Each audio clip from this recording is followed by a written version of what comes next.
নমস্কার বন্ধুরা, Sreemoyee astrological tips চ্যানেলে তোমাদের সকলকে স্বাগত জানাচ্ছি।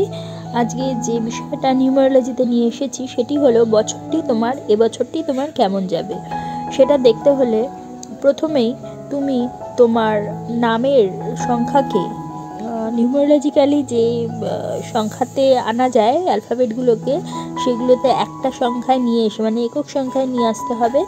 তারপরে সেই সংখ্যার সাথে তোমার এবছর যে 2025 সাল সেটাকে যোগ করে একক সংখ্যায় আনতে হবে। এই দুটো যদি ম্যাচ করে তাহলে খুব ভালো, আর যদি না ম্যাচ করে সেক্ষেত্রে বছরটি দেখতে হবে যে কীরকম যেতে পারে। নামের একক সংখ্যার সঙ্গে বছরটির একক সংখ্যার সম্পর্ক মিত্র হলে বছরটি খুব ভালো যাবে, এক কথায় বলা যায়। আবার নামের একক সংখ্যার সাথে বছরটি একক সংখ্যার সম্পর্ক যদি শত্রু হয় তাহলে বছরটি খুব অশুভ বা খারাপ যাবে বলা যায়।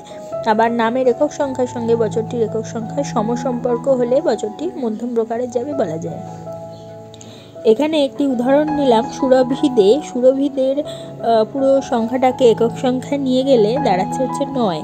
এখানে 9 হচ্ছে মঙ্গলের সংখ্যা এবং বছরটি 2025 সেটিও মঙ্গলের সংখ্যা। সে কারণে ওর নামের সাথে বছরটি এবং বছরের সাথে নামটি কিন্তু শুভ ইন্ডিকেট করছে।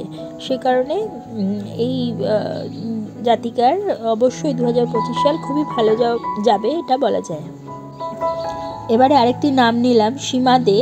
এর সংখ্যাগুলোকে যোগ করে 6 আসছে। এখানে 6 হচ্ছে তোমার শুক্রের সংখ্যা এবং 9 হচ্ছে মঙ্গলের সংখ্যা। তাহলে 6-এর সাথে যদি 9কে আমি বিচার করি তাহলে সেটা শুভ, কিন্তু 9-এর থেকে যদি আমি 6কে দেখি অর্থাৎ মঙ্গলের থেকে যদি আমি বিচার করি তাহলে শুক্র হচ্ছে নিউট্রাল প্ল্যানেট হিসেবে ধরা হচ্ছে। সেক্ষেত্রে এই সীমাদের এই 2025 সাল মোটামুটি যাবে এটা বলা যায়, খুব ভালো না খুব খারাপও না। এবারে থার্ড একটি নেম নিচ্ছি, সেটি হচ্ছে দীপা হালদার। এখানে দেখো প্রত্যেকটা নাম্বারকে যোগ করে দাঁড়াচ্ছে হচ্ছে 2 একক সংখ্যায় আনলে। এবার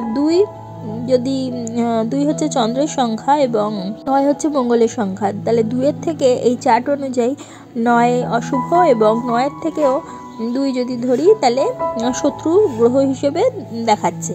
তাই সে কারণে এই দীপা হালদারের 2025 সাল কিন্তু খুব একটা ভালো যাবে না, এটা এখানে নিউমারোলজিক্যালি দেখেই বিচার করে বলা যাচ্ছে।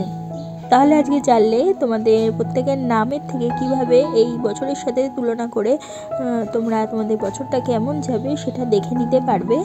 যদি তোমাদের আমার এই ভিডিওটা ভালো লাগে তাহলে অবশ্যই এটা লাইক করে দিও, তোমাদের পরিচিতদের মধ্যে শেয়ার করে তাদের জানার সুযোগ করে দিও, এবং যারা এখনও পর্যন্ত আমার চ্যানেলটা সাবস্ক্রাইব করোনি অবশ্যই সাবস্ক্রাইব করে দিও এবং পাশে থাকা বেল আইকনটি প্রেস করতে কিন্তু ভুলো না। তাহলে প্রত্যেকে ভালো থেকো, প্রত্যেকে ভালো রেখো। পরবর্তী ভিডিওতে আবার চলে আসবো, ততক্ষণের জন্য সকলকে ধন্যবাদ, নমস্কার।